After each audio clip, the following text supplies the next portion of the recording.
after partnerships for data61, and I'm just going to run you through a bit of what we do, some of the products that we've worked on, and some of the opportunities for partnering. So in terms of the data opportunity and the research and development opportunity, it's around $1.6 trillion spent globally on corporate R&D.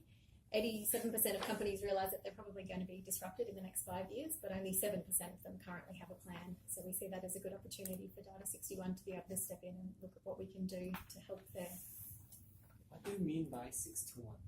Oh, 61, good question. So the organisation is all about data, obviously, and 61 is the dialing, like the country code when you call Australia. Got it. Yeah, 62 is Indonesia. Yes. We should make data 62 in Indonesia. So just to give you some background on who Data61 are and how we came to be, we're just over 12 months old, but it was the result of a merger between CSIRO's digital productivity flagship and an organisation called National ICT Australia. So officially we're only just over 12 months old, but our purpose is to create a positive data-driven future.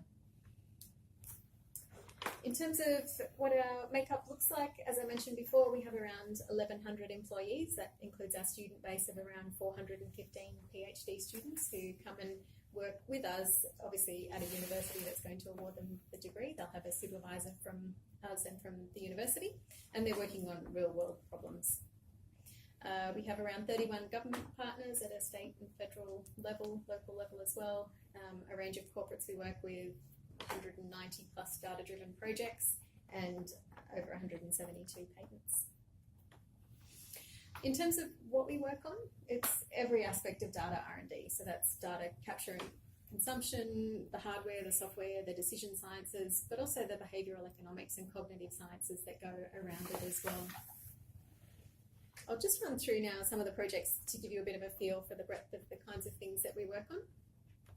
Firstly, cybersecurity, that's a big focus area for us. The CEO of Data61 also co-chairs the Australian Cybersecurity Growth Network here in Australia. And we do a lot of work in trustworthy systems, including the secure microkernel. Autonomous systems, we do a lot with 3D mapping, and this is one example of the Zebedee, which has also won a number of prizes for what they were able to put together there, and it's been licensed commercially to a company to get that out there into the market. Food security, so we're not all just about sort of really in-depth computer research. This is looking at bees and their behaviour, and you can probably see in the photo there the little tiny chips that we've been putting on bees to track their behaviour.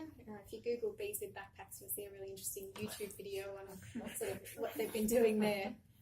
But some very sort of small tech giving us great insights into food security and those sort of broader issues.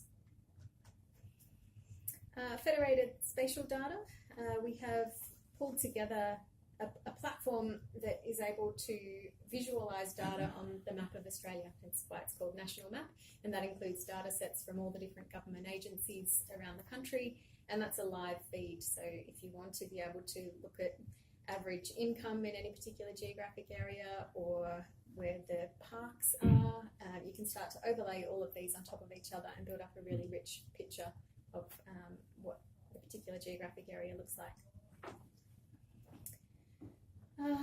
Also using data to enhance marketing. Obviously that's a pretty big growing industry, and Ambiata was one of the successful spin-out companies that was focused on that sort of technology as well.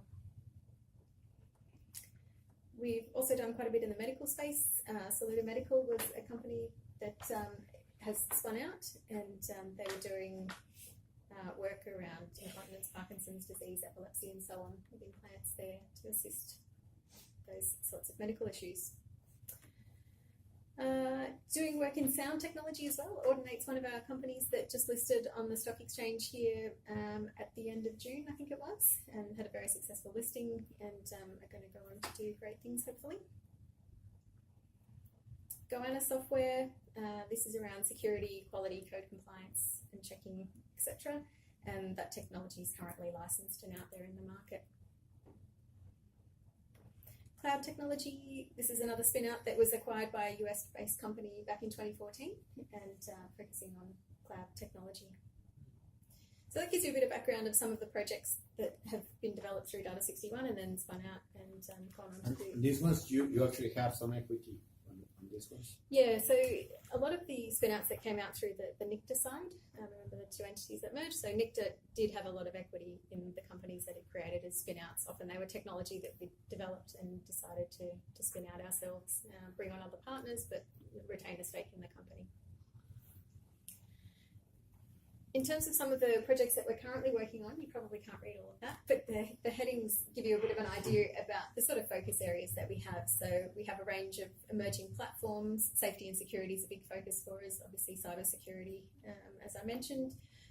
Future cities, so looking at monitoring and traffic optimization and what can we do to make our cities more livable into the future. And then a big focus on health and community as well. In terms of our partnership programs, so my role is to organise our collaborations with everybody in industry, from startups through to multinationals, as well as government at state and federal level, and also the research sector. So we have collaborative research agreements in place with 29 universities that allow us to do projects together, but also bring on board PhD students to focus on topics that are of interest to data61 and the companies that we work with. We also play a big role in connecting the innovation ecosystem to each other, and that's primarily through the D61 Plus platform, which my team are responsible for. And this gives you a bit of a screenshot of what it is. I'm not sure if you can read the links down the bottom there, but basically we've created a directory of all of Australia's research expertise. So we've automatically created these profiles of all of the researchers, and we're making it publicly available for anybody to search any topic that they like in user-friendly language. So if you're searching for solar, it will know to go and find photovoltaic and all of the other ways that you could describe that technology. So the idea being that industry can come and use that without needing to know the technical way that that particular thing is described. Do you have the same thing for startups? No. Like a directory of startups? No. Of startups? On our innovation map, we're actually starting to plot some of that out. So there are directories out there that group together startups and provide some detail on them, and we're looking at, well, can we aggregate all of that information and put it onto the national map that I was talking about before? And then you can start to overlay some really interesting things together. If you can get a good understanding of the demographic picture of the organisation, if you can see what research institutions are in the area, if you can see what incubators and accelerators are in the area, what startups spring up over time, because it's all time series data as well, so you can start to see the changes that happen over time in particular areas. And we're also aggregating innovation platforms. So there's a lot of platforms out there to support innovation, whether it be a connection between various elements of the ecosystem, whether it be great data sets, whatever the case may be. We're starting to build up a directory so that everybody can come and find them easily. So overall, what does success mean in data61? It's more than just financial performance. Obviously, we're a bit of an interesting mix, I guess, between being publicly funded but also doing a lot of work for commercial clients. Our model is a little bit different to the rest of CSIRO. We do sometimes have equity in companies that we do work with, or whether that be they've come to us and want to partner on something together, or whether that be something that gets created and then spun out. We care about the ecosystem performance. As I mentioned, we play that linkage role in connecting everybody together, so that's an important part of our remit. And then also the national impact, so the good that we can do for the country by helping to make all of this data available, accessible, and through the new technologies that we're developing.